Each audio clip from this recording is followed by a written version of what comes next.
আপনারা বিএনপি জামাত মাটির নিচ থেকে যেভাবে খুঁজে খুঁজে এনে গ্রেফতার করেছেন, হাজারে হাজারে গুম খুন করেছেন, সাডেনলি আপনারা এটা বুঝতে পারছেন না কেন যে গার্মেন্টসে কোত্থেকে এসে ঢিল পড়তেছে? কারা লুঙ্গি পরে হেলমেট পরে এসে শ্রমিকদেরকে হত্যা করছে, কারা গুলি করতেছে বিল্ডিং এর, গার্মেন্টসের বিল্ডিং এর উপর থেকে, ওটার প্রতিবাদে আবার গার্মেন্টসে আগুন লাগায় দিচ্ছে। তা আপনারা এত কিছু পারেন, এত কিছু বোঝেন, গত 16 বছরে আমাদেরকে এত দৌড়ের উপরে রাখলেন 16 বছর ধরে, আপনারা এটা বুঝতেছেন না এখন যে কোথায় কি হচ্ছে। অতএব গোয়েন্দা সংস্থাকে বলছি, বিএনপি জামাতের পিছনে সময় না দিয়ে রাজনৈতিক দলের পিছনে দয়া করে নিজের দায়িত্ব পালন করেন। It's not your business. আমাদেরকে আমাদের পলিটিক্স করতে দেন। আপনাদের কাজ হচ্ছে দেশের সেফটি সিকিউরিটি এনশিওর করা, যেটা আপনারা করতে পারেন নাই গত 16 বছর। অতএব পট পরিবর্তন হয়েছে, আপনাদের দায়িত্ব, আপনারা প্রফেশনালি সার্ভ করেন। আমরা মিলিটারিকে ওয়েলকাম করতেছি, সেনাবাহিনীর ডিপ্লয়মেন্টকে। আমরা চাই আপনারা প্রফেশনালি কাজ করবেন।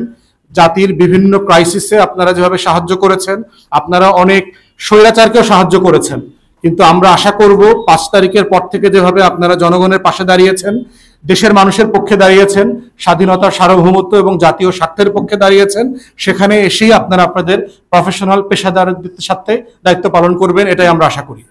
ছিল আপনারা জানেন যে গত মাসের 5 তারিখে বেগম লক্ষণ সেন পালিয়ে যাওয়ার পরে দেশের আইনশৃঙ্খলা পরিস্থিতি কিন্তু কমপ্লিটলি ব্রেকডাউন করেছে। 40 থেকে 50% পুলিশ কর্মকর্তা এবং কনস্টেবল যারা আছেন, এসআই যারা আছেন, তারা এখনো কাজে ফেরেন নাই। যারা 5 তারিখে অস্ত্র নিয়ে থানা থেকে বেরিয়েছেন, তারা অস্ত্র জমা দেন নাই। অতএব বাংলাদেশের আইনশৃঙ্খলা পরিস্থিতি কিন্তু বেশ খারাপ অবস্থায় আছে। আপনারা দেখতে পাচ্ছেন ট্রাফিকের অবস্থা কি।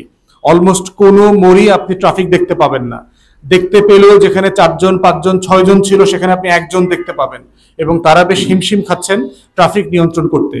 তাই এই যে মিলিটারিকে ম্যাজিস্ট্রেসি দিয়ে ডিপ্লয় করাটা ইনফ্যাক্ট গত 5 তারিখ থেকে করা দরকার ছিল, গত মাসের। তাহলে আইন শৃঙ্খলা পরিস্থিতি আলো ভালো থাকতো।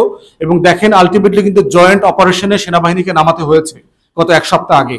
তাহলে এটা যদি আপনি গত মাসের 5 তারিখ থেকে করতেন, তাহলে সংকটটা আরো কম ঘনীভূত হতো এবং আমরা আরো বেশি কম ঝামেলার মধ্যে পড়তাম। আর তাদের পাওয়ার কিন্তু আপনার খুব লিমিটেড করে দিয়েছে ম্যাজিস্ট্রেসি।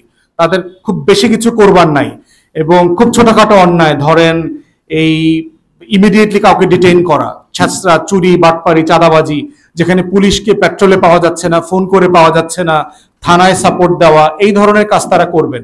আর পোশাক শিল্প খাতের ব্যাপারে যেটা হচ্ছে যে তারা ইতিমধ্যে কিন্তু এটা ছাড়াই ওখানে আছেন।